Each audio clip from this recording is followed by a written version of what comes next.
A fisherman casting his line at dawn on a remote shore of Key Biscayne made a discovery that would shake Miami to its core. The body of 26-year-old Jasmine Williams washed ashore 3 months after she vanished without a trace.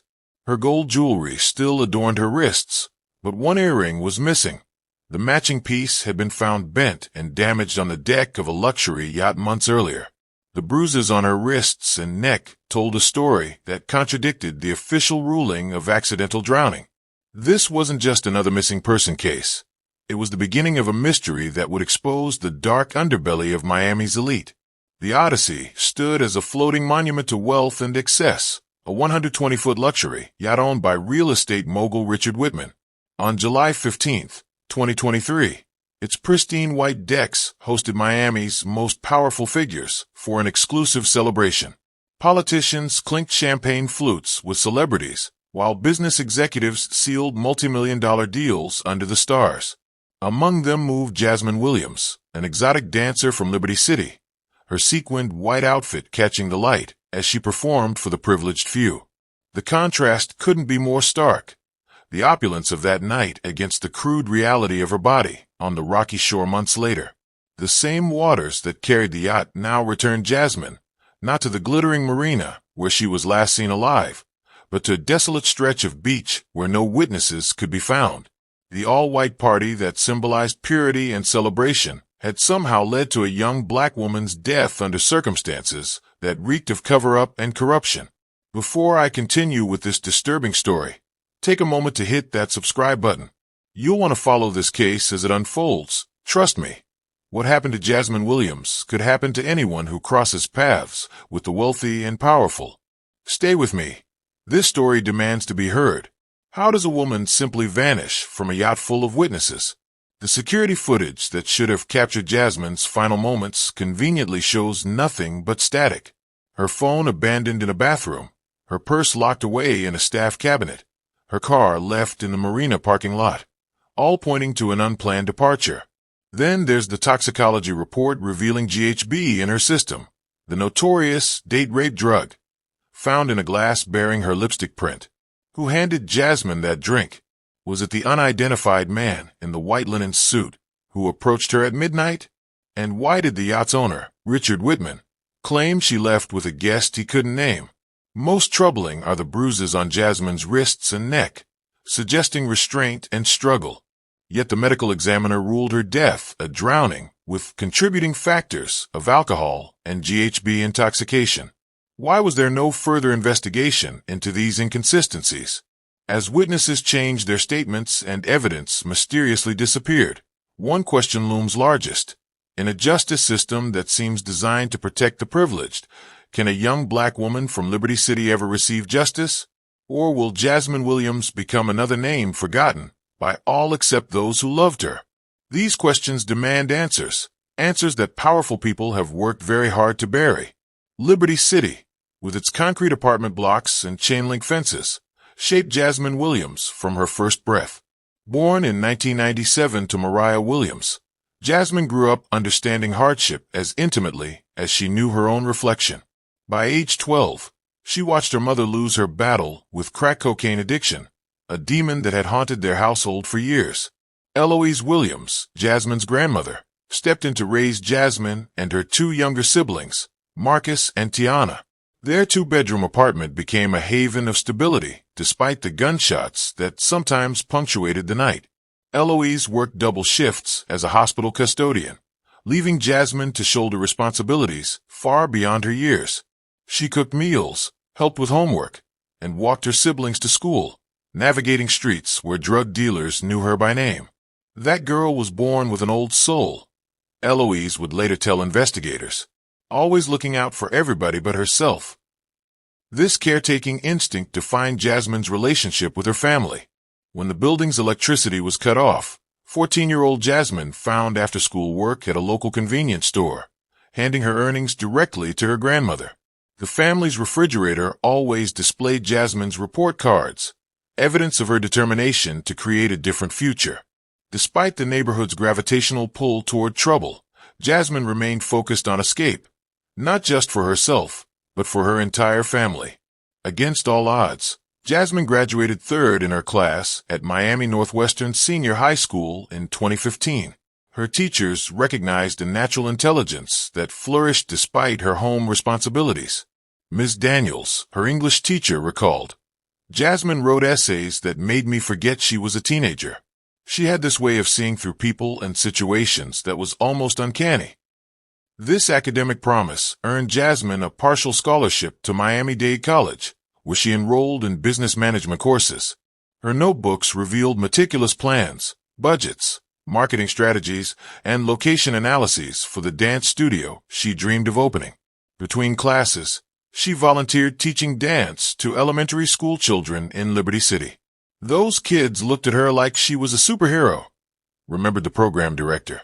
"She'd show up exhausted from work and school, but transform the moment the music started." Jasmine believed dance could offer children from her neighborhood the discipline and creative outlet that had saved her from the streets. The turning point came during Jasmine's sophomore year when her grandmother's arthritis worsened, forcing her to reduce her work hours. The partial scholarship covered tuition, but left nothing for textbooks, transportation, or helping her family. A classmate mentioned the money she made dancing at Club Onyx, and Jasmine, after weeks of deliberation, decided to audition. Her first night was nearly her last. "I cried in my car for an hour afterward," she confided to her best friend, Kiana.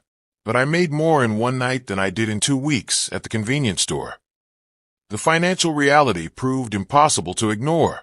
Within 3 months, Jasmine had paid off her grandmother's medical bills and moved the family to a safer apartment complex in Overtown. At Club Onyx, Jasmine, performing as Sapphire, quickly became a main attraction. Unlike many dancers who relied solely on physical appeal, Jasmine incorporated her formal dance training, creating performances that club regulars described as mesmerizing and artistic. Her Instagram following grew exponentially, reaching over 200,000 by 2022. She leveraged this popularity to command higher fees for private events and exclusive parties. The club manager noted, "Jasmine was different, professional, punctual, and particular about which events she'd accept." She established firm boundaries, refusing private rooms and maintaining a reputation that allowed her to be selective about clients, a luxury many dancers couldn't afford.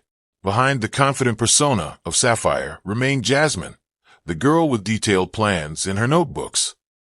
The last of 3 men accused in the summer killing of a teenage mother of 2 has been indicted on capital murder charges. She was shot to death during a robbery that police say netted her killers little more than a piggy bank filled with coins. Here's Paul Venema with more on that murder and the indictment. Unanswered phone calls to their sister who lived here could only mean trouble. That's what 19-year-old Jasmine Williams' family told us last summer. I just got a call saying from my other little sister that she was worried and that Jasmine wasn't answering. And I tried reaching out to Jasmine myself and she wasn't answering. By the time they arrived, there were police everywhere, but no answers. We don't know nothing. We just know that she's in the room full of blood.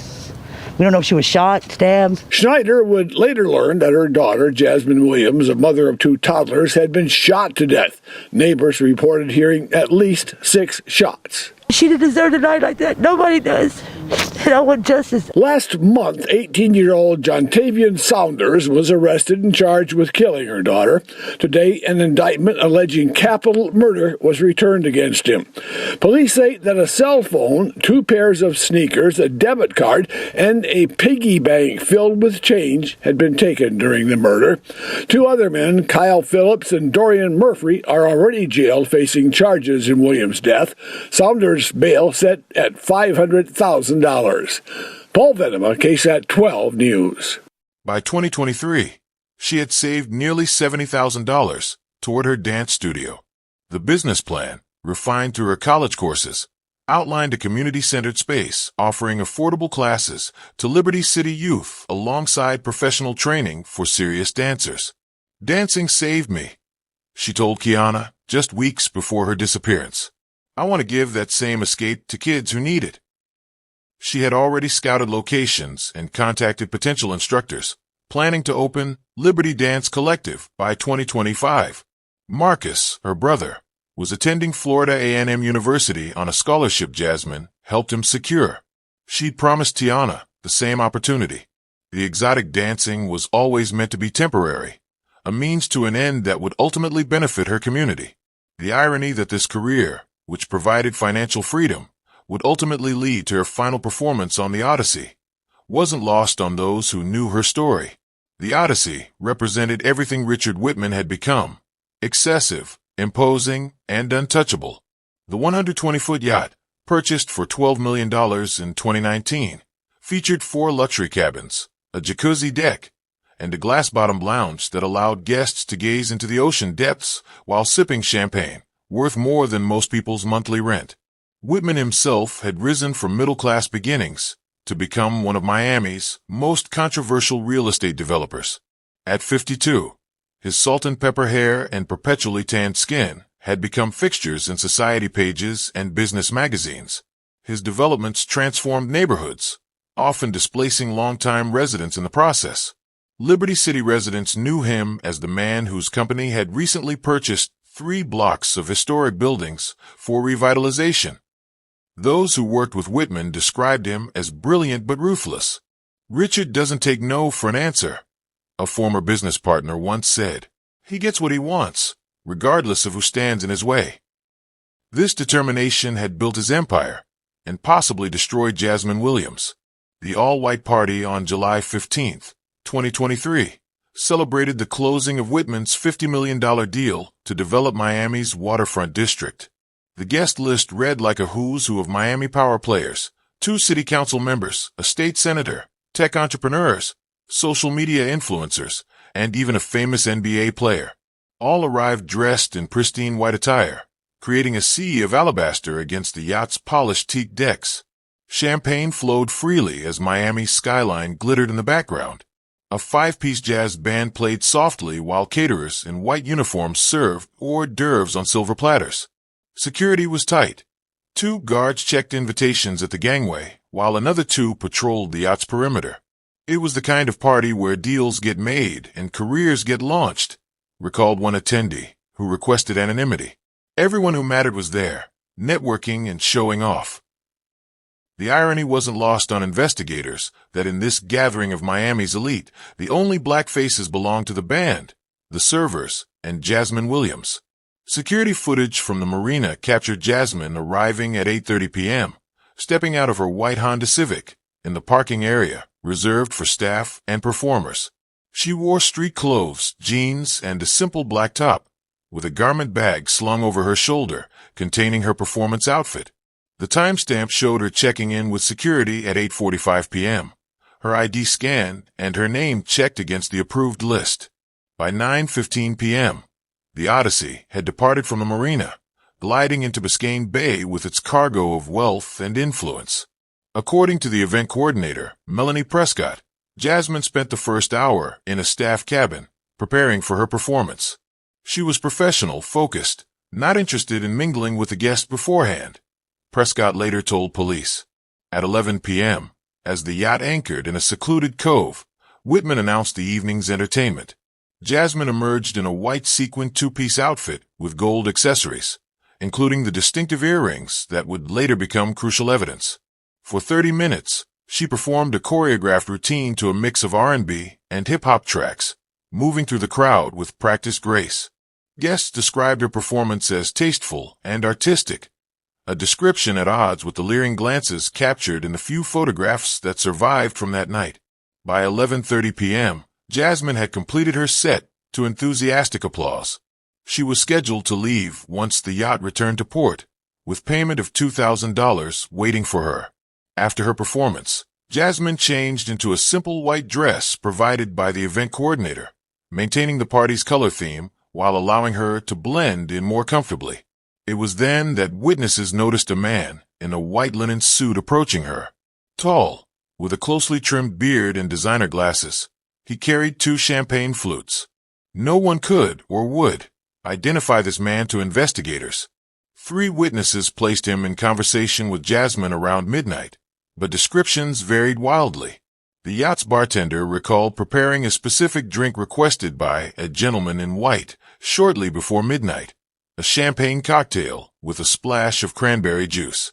The same glass would later test positive for GHB. What would you do if you were alone at an exclusive party, surrounded by powerful strangers? Would you accept a drink from someone you just met? Have you ever found yourself in a situation where wealth and status created an uncomfortable power dynamic?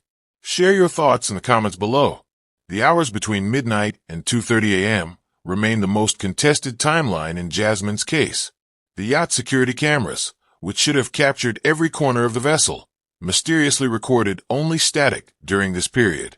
The captain claimed a power surge affected the system, though no other electronics on board experienced issues. Multiple guests reported seeing Jasmine looking disoriented around 12:30 a.m. The bartender remembered her leaning heavily against the bar, seemingly struggling to maintain her balance. I asked if she was okay, he told investigators. She said she felt strange and needed some air. 2 female guests reported seeing Jasmine heading toward the rear deck around 1 a.m., accompanied by 2 men, one possibly the man in the linen suit. This was the last confirmed sighting of Jasmine alive. By the time the Odyssey docked at 2:30 a.m., she had vanished. In the confusion of intoxicated guests disembarking, her absence went unnoticed by staff. Her performance payment remained in an envelope in the event coordinator's bag, never claimed. Eloise Williams knew something was wrong when she woke at 7 a.m. on July 16th. Jasmine always texted when she would be late, a habit formed from years of responsibility. By 9 a.m., after dozens of unanswered calls, Eloise contacted Kiana, who confirmed Jasmine had gone to the yacht performance, but hadn't checked in afterward. By noon, Eloise stood at the Miami-Dade Police Department filing a missing person report. The desk sergeant initially suggested Jasmine had probably found better company for the night, a dismissal that reflected how young black women, especially dancers, were often perceived by authorities.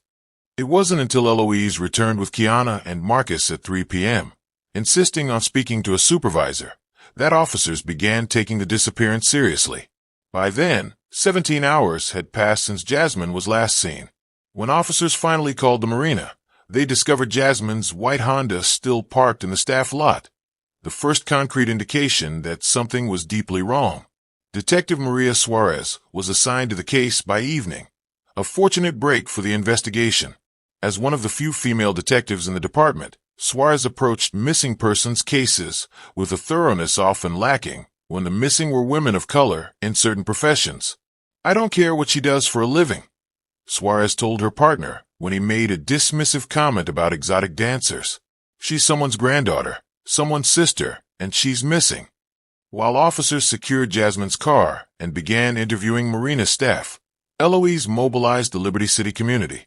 Within 24 hours, posters with Jasmine's face appeared throughout Miami. Marcus took emergency leave from college to coordinate search efforts, while Tiana managed a rapidly growing social media campaign.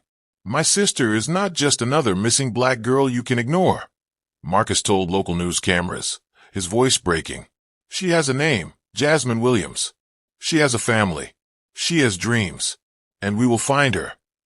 His words resonated, forcing media attention that might otherwise have been minimal.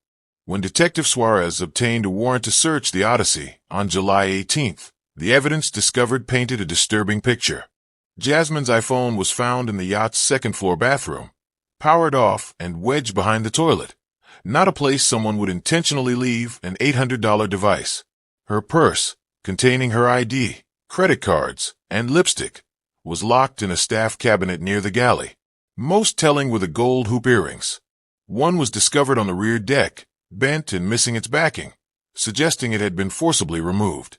The matching earring was nowhere to be found, until it was identified still attached to Jasmine's body months later. Jasmine's Honda Civic yielded additional clues. Her overnight bag contained a change of clothes and her daily planner, which showed an entry for July 16th. "Meet with realtor, potential studio space." The car was locked and parked properly, with no signs of disturbance. Everything indicates she expected to return home that night, Suarez noted in her report. There was no preparation for an extended absence. The detective also found text messages to Eloise sent before boarding the yacht. "Should be home by 3 a.m. Don't wait up. Love you." This timeline aligned with the yacht's scheduled return to port at 2:30 a.m., further evidence that Jasmine had planned to disembark with everyone else.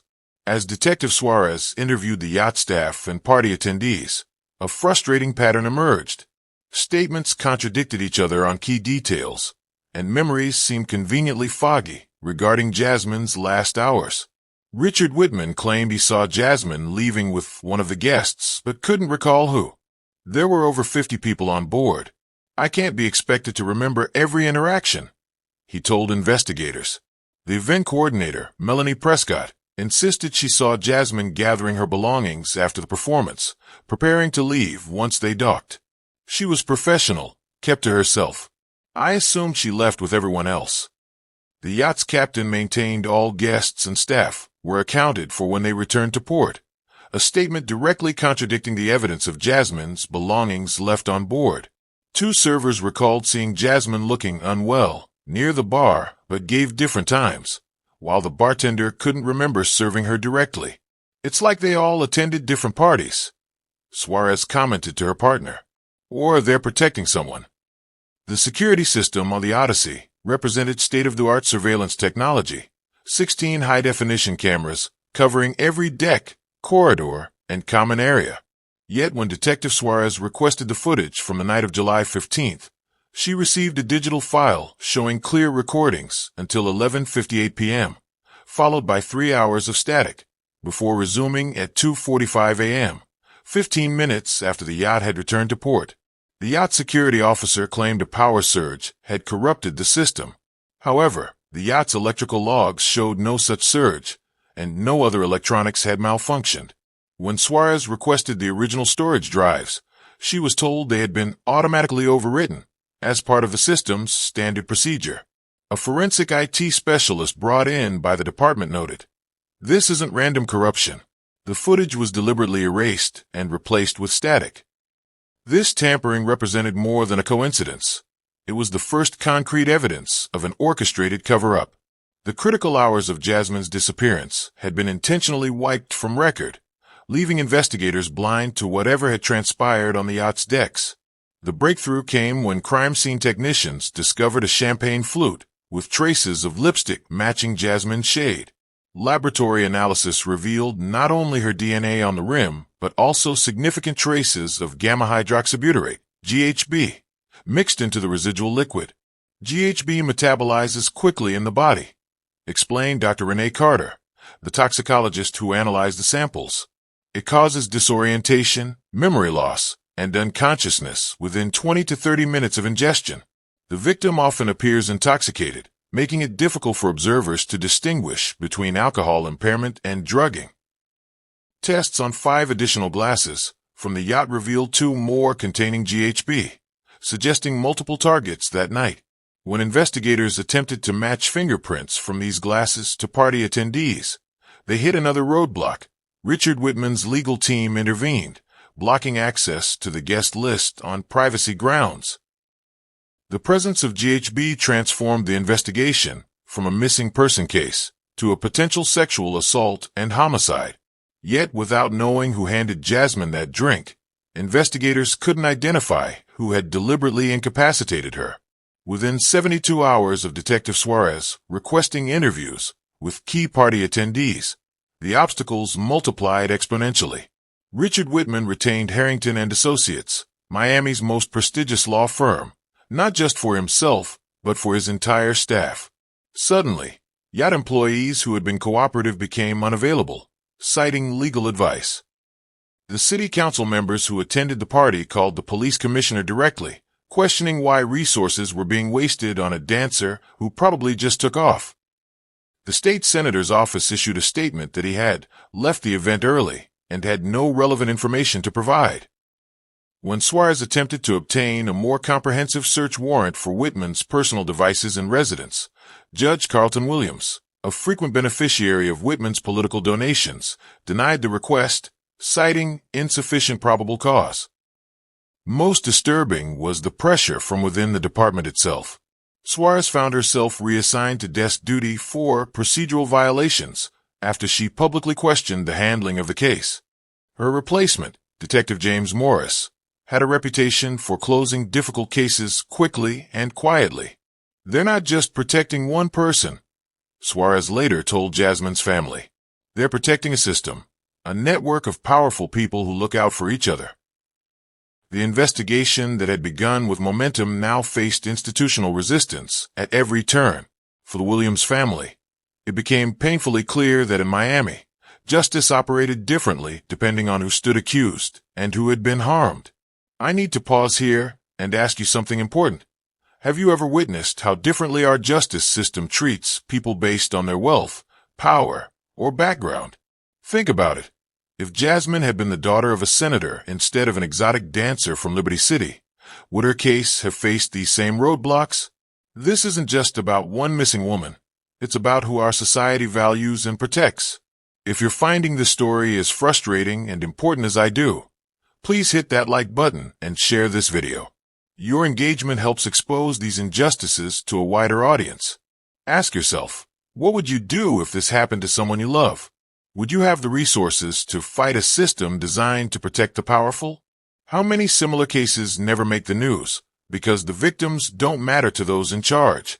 Comment below with your thoughts. I read every comment, and your perspective matters in this conversation about justice and accountability. As official channel stalled, Liberty City mobilized in ways that surprised even longtime community organizers.